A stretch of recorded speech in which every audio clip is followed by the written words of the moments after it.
बाबू 26 number में कह रहा है एक प्रकाश की किरण किसी समबाहु प्रिज्म के तल पर अभिलंबवतः आपतित होती है। यदि प्रिज्म के पदार्थ का अपवर्तनांक 3/2 हो तो किरण का विचलन बतावें। यहाँ पे एक समबाहु त्रिभुज है। समबाहु त्रिभुज का प्रत्येक कोण बाबू होता है 60 डिग्री। समबाहु त्रिभुज का प्रत्येक कोण होता है 60 डिग्री। अगर यह त्रिभुज ABC है तो इसका प्रत्येक कोण होगा 60 डिग्री। अब कह रहा है कि किसी तल पर अभिलंबवत आपतित होती है कोई किरण। अभिलंबवत का मतलब यहाँ पे 90 डिग्री का कोण बनाते हुए कोई किरण आ रही है। तो बाबू आप जानते हो कि जब कोई किरण 90 डिग्री के कोण पर आपतित होती है तो वह मुड़ती या विचलित नहीं होती। There is no deviation when a light ray incident normally on a plane surface. Clearly यहाँ 90 डिग्री है तो ये एंगल भी 90 डिग्री होगी। फिर यहाँ पे अब यह किरण आके टकरा रही है इस सतह पर, तो बाबू ये अभिलंब होगा। एक अभिलंब तो खुद ये किरण है। 90 डिग्री पर कोई भी रेखा खींची जाती है वह क्या होती है? अभिलंब होती है। और यहाँ पे ये खुद 90 डिग्री है तो ये अभिलंब का काम खुद कर रही है। और किसी भी त्रिभुज के तीनों कोणों का योग 180 होता है, जिसमें दो कोण 90 और 60 150 होता है।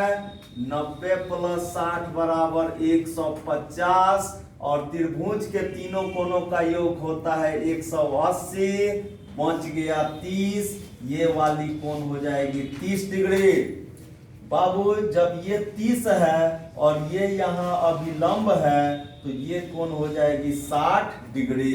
अर्थात इस सतह के लिए, सतह AC के लिए यहाँ आपतन कोण जो होगा, आपतन कोण हो जाएगा 60 डिग्री।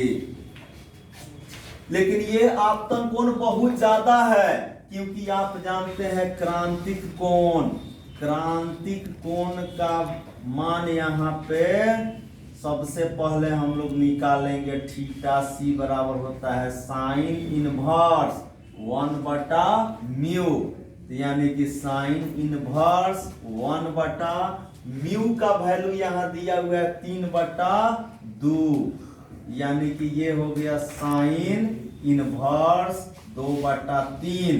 और ये इसका मान लगभग हो जाता है बाबू, लगभग बराबर यहाँ लिख देते हैं 42 डिग्री।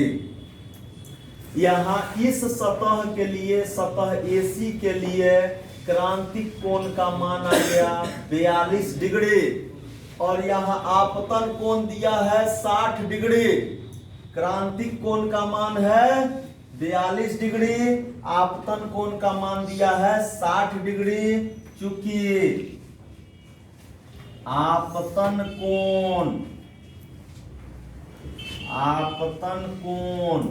बड़ा है क्रांतिक कोण से, आपतन कोण बड़ा है क्रांतिक कोण से, तो हम जानते हैं कि जब आपतन कोण का मान क्रांतिक कोण से ज्यादा होता है तो पूर्ण आंतरिक परावर्तन होती है, पूर्ण आंतरिक परावर्तन होती है।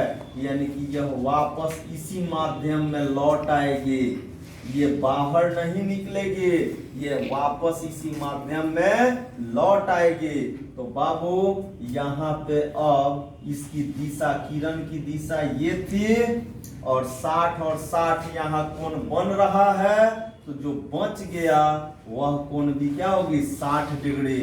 चूंकि 60 डिग्री + 60 डिग्री और ये विचलन का कोण को हम लोग डेल्टा माने तो तीनों का योग क्या होता है? किसी भी सरल रेखा पर बने हुए कोणों का योग कितना हो जाता है? 180 होती है। जिसमें दो कोण यहाँ दिखाई पड़ रहे हैं 60 और 60। तो मान लिया डेल्टा है यहाँ, तो 60 और 60 120 प्लस डेल्टा बराबर 180।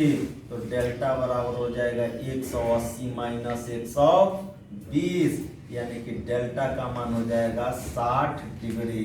यही इसके विचलन का कोण होगा। ध्यान दीजिएगा, ये किरण सीधे निकल जाती कब? यदि प्रिज्म नहीं होती तब। लेकिन प्रिज्म होने के चलते यह किरण ऐसे निकल गई, ऐसे कुछ इस तरह से निकली हुई है।